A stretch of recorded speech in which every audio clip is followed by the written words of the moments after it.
السلام عليكم. اليوم غادي نحضر معكم الكومبوت اللي هو عبارة عن الفواكه كنطيبوها وكنطحنوها. كتجي لذيذة بزاف للكبار وللصغار، وخاصة الرضع من 6 شهور الفوق. فما نطولش عليكم بزاف، نفوتوا لطريقة التحضير. المقادير ديال الكومبوت ساهله بزاف. انا استعملت 6 ديال التفاحات مع 3 ديال البنانات. خديت واحد الطريف ديال الحامض ونص كاس ديال الماء، نخليهم حتى يطيبوا.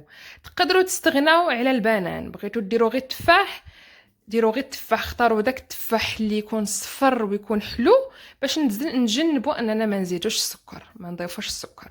صافي، ونخليوه حتى يطيب. الماء ما خاصناش نكثروا بزاف، غير شويه. من بعد نخليوها تبرد جانبا ونطحنوه.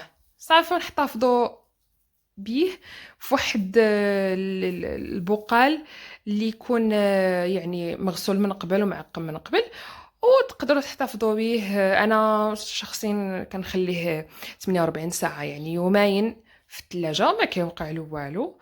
واصلا ديروا غير الكميه.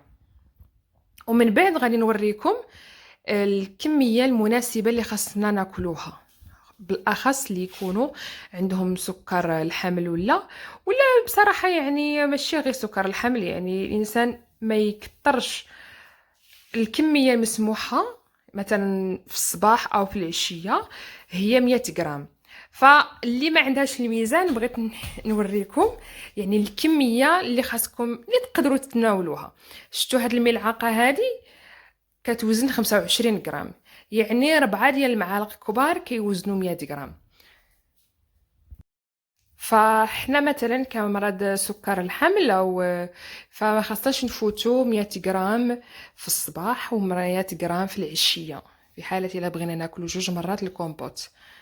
وصافي، هذا هو يعني 4 تاع المعالق الا ما عندكش الميزان، باش تكوني عارفه شحال راكي كتاكلي، شحال راكي كتدخلي الجسم ديالك. وحتى لي بيبي من 6 شهور الفوق كياكلوه. فانا بنتي كنت كنطيب لها اي فاكهه كنطحنها لها وكنعطيها لها، لانه هما صغار ما غاديش يقدروا ياكلوا الفاكهه اللي تكون طازجه، كتكون قويه بزاف على المعده ديالهم. ف كنصح بها بشده الامهات انهم يصوبوها للرضع ديالهم.